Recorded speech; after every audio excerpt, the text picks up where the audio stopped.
தஞ்சாவூர் மற்றும் சேலம் மாவட்டங்களில் கட்டப்பட்டுள்ள மினி டைடல் பூங்காக்களை முதலமைச்சர் ஸ்டாலின் காணொலி வாயிலாக திறந்து வைத்தார்.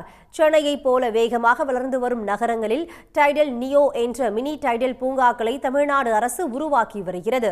அந்த வகையில் தஞ்சை மாவட்டம் பிள்ளையார்பட்டியில் 30 கோடியே 50 லட்சம் ரூபாய் செலவில் கட்டப்பட்டுள்ள மினி டைடல் பூங்காவையும், சேலம் மாவட்டம் கருப்பூரில் 29 கோடியே 50 லட்சம் ரூபாயில் கட்டப்பட்டுள்ள மினி டைடல் பூங்காவையும் முதலமைச்சர் ஸ்டாலின் திறந்து வைத்தார்.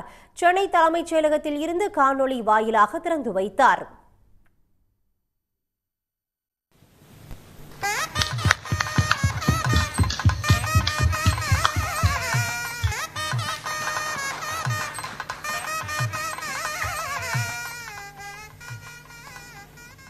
புதிதாக திறக்கப்பட்டுள்ள டைடல் பூங்காக்கள் தலா 500 ஐடி நிறுவனங்கள் செயல்படும் வகையில் கட்டமைக்கப்பட்டுள்ளன.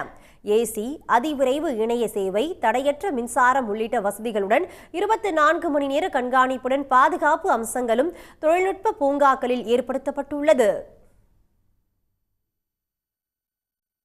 சேலம் கருப்பூரில் டைடல் பார்க் வந்திருக்கு. இது எல்லா ஒர்க்கிங் பீப்புளுக்கு, காலேஜ் ஸ்டூடெண்ட்ஸ் எல்லாருக்குமே இது ரொம்ப யூஸ்ஃபுல்லாக இருக்குது. நிறைய உமன்ஸ் வெளியே போய் ஒர்க் பண்ணணுமா அப்படின்ட்டு வரப்போ கண்டிப்பாக யோசிப்பாங்க. ஏன்னா நிறையா ஃபேமிலிஸ்லையுமே அதை அலோவ் பண்ண மாட்டாங்க.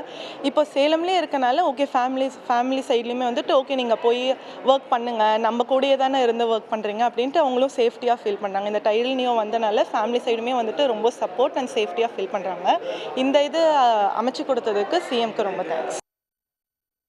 இதனிடையே 36 கோடியே 25 லட்சம் ரூபாயில் கட்டப்பட்டுள்ள 58 நேரடி நெல் கொள்முதல் நிலைய கட்டிடங்களையும் முதலமைச்சர் ஸ்டாலின் பயன்பாட்டிற்கு தொடங்கி வைத்தார்.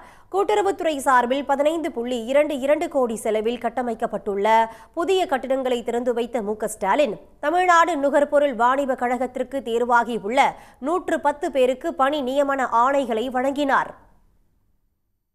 உடனுக்குடன் செய்திகளை தெரிந்து கொள்ள சன் நியூஸ் பெல் ஐகானை கிளிக் பண்ணுங்க.